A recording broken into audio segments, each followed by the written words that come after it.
Amakuru aturuka mu karere ka Gicumbi ni mu ntara y'Amajyaruguru aravuga yuko umusekirite wa Isco urinda Sako Byumba yarashe mugenzi we mu gitondo cyo kuri wa gatandatu tariki ya 20/21 umukozi ushinzwe gucunga umutekano muri kompanyi ya Isco urinda ku biro by'umurenge wa Sako Byumba mu karere ka Gicumbi yarashe mugenzi we aramukomeretsa bikabije cyane. Iki gikorwa cyabaye mu gitondo cyo kuri wa gatandatu saa 2 zirengaho gato iminota mike, kikaba rero cyabereye ku biro bya Sako Byumba. Uyu umukozi wa Isco ucunga umutekano kuri Sako ya Byumba yarashe mugenzi we ku kaguru aramukomeretsa bikabije ku buryo rero ababibonye bavuga ko rero akaguru bashobora kugaca. Uyu rero warashe mugenzi we yaraje rero kumusimbura kuko uwarashwe ari we wari warayizamu, mu gihe undi yaramaze rero kumuhereza imbunda akaba aribwo yamurashe. Umwe mu barahabereye iki gikorwa yabwiye ikinyamakuru Kwezi cyane kira ku butaka bw'u Rwanda ko uriya musekirite ubwo yabazwaga n'inzego z'umutekano yarahiraga akavuga ko atabishakaga, ahubwo ko ubwo yaramaze kumuhereza imbunda atazi uko byagenze kugira ngo rero amurase, dore ko ngo uwari warayizamu yari yarajemo isasu ryiteguye nk'uko rero babigenza abarara izamu. Hanyuma umunyamabanga nshingwabikorwa w'umurenge wa Byumba Mwumva neza Didas yabwiye ukwezi.com ko ibyabaye bishobora kuba ari impanuka. Yagize ati ikigaragara ntabwo yarabyiteguye, ati ni nako rero abivuga, ati bigaragara ko ari impanuka ataragambiriye kumugirira nabi. Uyu umuyobozi w'umurenge wa Byumba avuga ko uwarashe yavuze ko nta kibazo asanzwe afitanye na mugenzi we yarashe, ndetse ko n'abasanzwe babazi bavuze ko ntacyo bazi basanzwe bapfa. Uwarashe yahise atabwa muri yombi n'urwego rw'igihugu rw'ubugenzacyaha RIB rwahise rutangira iperereza, mu gihe uwarashwe we yahise ajyanwa kuvurirwa ku bitaro bya Byumba. Muri Gashyantare umwaka ushize 2020 undi mukozi wa Isco witwa Odanse Ntatinya wacungaga umutekano kuri banki ya Kigali ishami rya Kicukiro mu mujyi wa Kigali yarirashe arapfa. Uyu wari umukozi wa Isco nawe ukomoka mu karere ka Gicumbi, we bivugwa ko yirashe ashaka kwiyambura ubuzima ku bushake kubera rero ibibazo yaramaze iminsi afite nk'uko icyo gihe byatangaje. Icyakora kuri ababo biravuga ko mu by'ukuri uyu ashobora kuba rero mu by'ukuri yabikoze atabigambiriye, ahubwo ari impanuka yabaye nk'uko byakomeje kugenda bitangazwa kugeza magingo aya ngaya. Reka duce muri Repubulika Iharanira Demokarasi ya Kongo, mabwire ko igitero ku birindiro by'ingabo za FARDC ni ingabo z'igihugu cya Kongo cyaguyemo abagera kuri 3, abandi barakomereka bikomeye cyane. Inyeshyamba z'umutwe wa APRC kuri uyu wa gatanu tariki 19 Werurwe zagabye igitero ku birindiro by'igisirikare cya Repubulika Iharanira Demokarasi ya Kongo hitwa Kashebere muri teritwari ya Walikare uho muri Kivu y'Amajyepfo, aho imibare y'agateganyo igaragaza ko hapfuye abantu bagera kuri 3, abandi 3 barakomereka, mu gihe amaduka yasahuwe n'ibyo birindiro bya FARDC bigatwikwa. Iki gitero nk'uko amakuru aturuka aho cyabereye avuga ngo cyari kigamije kubohora imfungwa ebyiri z'abarwanyi b'uyu mutwe wa APRC zari zifungiye muri ibirindiro bya FARDC, ariko hagamijwe no gusahura intwaro ndetse n'amasasu. Mu itangazo ryashyizwe ahagaragara kuri wa gatanu, Prince Gihangi n'umudepite ku rwego rw'intara watorewe i Walikare yamaganye iki gitero ku ngabo z'iki gihugu. Nk'uko tubikesha Radio Kapi, Prince Gihangi yanahamagariye APRC guhagarika ibikorwa by'ubugizi bwa nabi kuri ikagana inzira y'amahoro. Uyu mudepite kandi yanahamagariye FARDC igisirikare cya Repubulika Demokarasi ya Kongo kongera imbaraga mu birindiro byayo muri Kashebere mu bijyanye n'umubare w'ingabo, bitewe n'uko aka gace ngo gaturanye na zone ya Kayanja igenzurwa n'imitwe yitwaje ibirwanisho muri iki gice kiri hagati ya Masisi ndetse na Walikare nk'uko yakomeje abitangaza.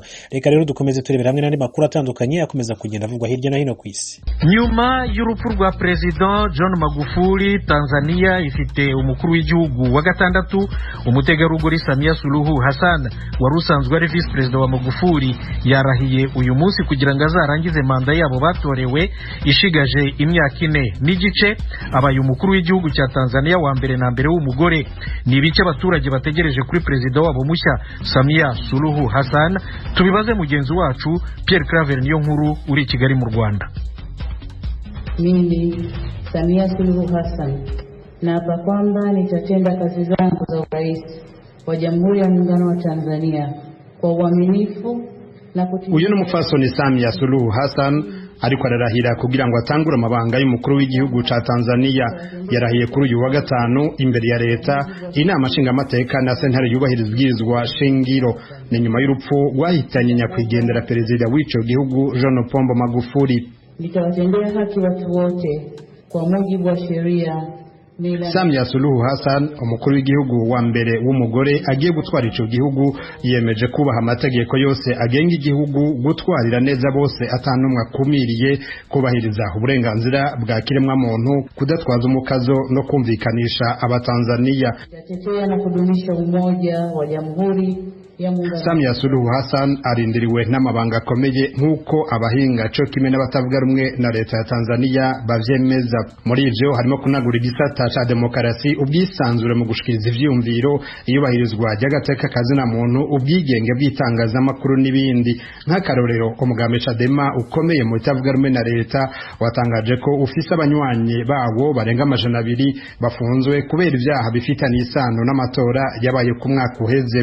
Uwo mugambwe witeze ko abo barekugwa cyo kimwe n'abandi baharanira agateka kazina muntu n'abamenyesha makuru bafunzwe. Ikindi gisata kimurindiriye nico kugwanya ibiturire no kugwanya ibyaha byambukiranya imipaka.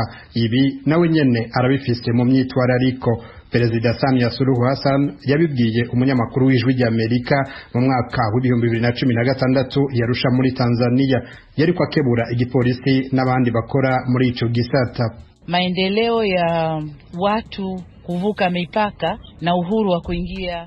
Agira ati ikibazo c'abagizi ba nabi bambuka imipaka nticorosha na gato, gisaba inguvu za benshi. Ati ni kimwe n'ubukozi bw'ikibi bujanye n'ubuhinga bwa none bwo gutumanaho amakuru kuko buguma buhinduka buri mwanya. Ati yongera ko rero ibicuruzwa nk'imodokari n'ibindi, eka mbere n'urudandazo rw'abantu usanga biva mu gihugu kimwe bikaja mu kindi. Barabigituma hama ufata ingingo zibereye kupanga mipango ya baadaye kuendana na maendeleo yanavyokwenda. Na mufasoni avuga make n'ijwi yiyoroheje. Iradio ya Mongereza BBC yamubaje igituma nawe yishura ati sifisi ijwi ryo hejuru nk'abandi ba Tanzania, mvuga nitonze, ariko kugira ngo utange itegeko abantu bagutahure ntibikenewe ko usemerera. Ndashobora kukubwira n'ijwi yiyoroheje buke buke, ariko nakaze kandi nashimitse. Akunze kuboneka agira ingendo zidategujwe mu biro by'abakozi ba leta kuraba ko batonze ku kazi ku masaha n'ingene bakora akazi kabo. Gusaha abahinga bemeza ko agifise igikorwa kuko abatanzania bazwi ko badakunda akazi cane. Umwe mu bamwegereye yemera ikinyamakuru Reuters ko ari mu bantu batakunda umurongo igihugu cari gitwawemwo gusa nk'intwaro z'umukazo, aho abatavuga rumwe na leta canke undi wese avuga ibitagenda neza atihanganirwa. Ubu yagize ati sinkekeranya ko hagiye kuba impinduka zikomeye ku ntwaro ya Samia Suluhu. Abandi bahinga harimo n'abigisha muri za kaminuza nka Aikanze Kwayu canke umunyamategeko Fatuma Karume bemeza ko Samia Suluhu Hassan adashobora gutwara nka Magufuli batazira biridoza. Bagize bati nta wigeze amubona akura abategetsi mu ruhame canke atukana n'abatavuga rumwe na leta. Ashobora kubabona kure niyaronka abamufasha beza. Aratandukanye cane n'uwo asubiriye, aricishije bugufi kandi aboneka nk'umutegetsi ashira hamwe abantu akabumvikanisha. Ikindi naco ava muri Zanzibar bigishijwe ingendo yo kubaha abantu kuko kubwabo muzoteba mugahurira mu itongo ry'abapfuye. Urundi rugamba rutoroshe abahinga bavuga ko abwirizwa kwitwararika nubwo kugwanya ikiza c'umugera wa corona. Muri ico gihugu Perezida Magufuli yari yatangaje ko ico kiza atakihari, ndetse ahamagarira abantu kunywa imiti y'Igitanzania atari yo kwa muganga, kutambara ubufukamunwa n'ibindi. Igihe ibindi bihugu vyahagarika ingendo bigafata ingingo zo kugara amashuri n'amasengero n'ibindi bibanza bihurirwamwo n'abantu benshi, muri Tanzania nta ngingo nimwe nk'iyo yafashwe. Perezida Magufuli yahamagariye abantu gusenga gusa. Yamara igihe Perezida mushasha yaja kunamira ikiziga ca Magufuli, Samia Suluhu Hassan abamugendanira n'abamucungerera ubuzima babonetse bose bambaye ubufukamunwa kandi bategeranye kuri uyu wa kane. Samia Suluhu Hassan no mu Islamu w'imyaka 61 yavukiye ryavukiye mu gihugu ca Zanzibar, izinga ryegamiye ico gihugu ariko buri sigaye ryigenga rikagira n'umukuru w'igihugu waryo. Yizewe n'umugambwe umaze imyaka irenga 30 ku butegetsi CCM kubicegera ca nyakwigendera Perezida Magufuli mu mwaka w'ibihumbi 2015. Yarabaye mu nzego za leta mu bibanza bitari bike bikomeye nk'umushikiranganje kuva mu mwaka w'ibihumbi 2000. Perezida Samia Suluhu Hassan aje kurangiza ikiringo kigira kabiri ca nyakwigendera Perezida John Pombo Magufuli gushika mu mwaka w'ibihumbi 2025. Mwenyezi Mungu nisaidie. Pierre Claver Nkuru, Kigali, kubwijwe ry'Amerika.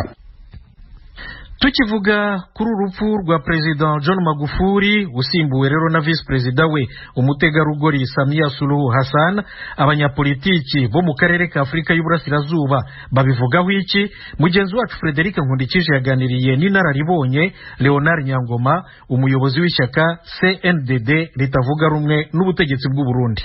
Urupfu rw'ivu nyinshi baratubabaje, ndetse tuboneyeho n'akazi ko guhoza abanyagihugu b'abanyatanzania, abanyagihugu bo mu karere k'ibihugu byo mu buseruko, abanyafurika bose. Ntirwaje igitarambuka, yavuze yuko yarasanganywe akagwara, naho byaboneka ko ari umuntu afise inguvu, imbaraga nyinshi zo gukunda ibikorwa.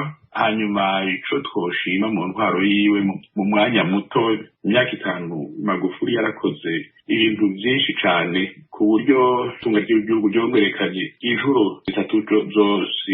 Tanzania kiba igihugu kiri mu bihugu bya mbere bitunze byo muri Afrika kare cari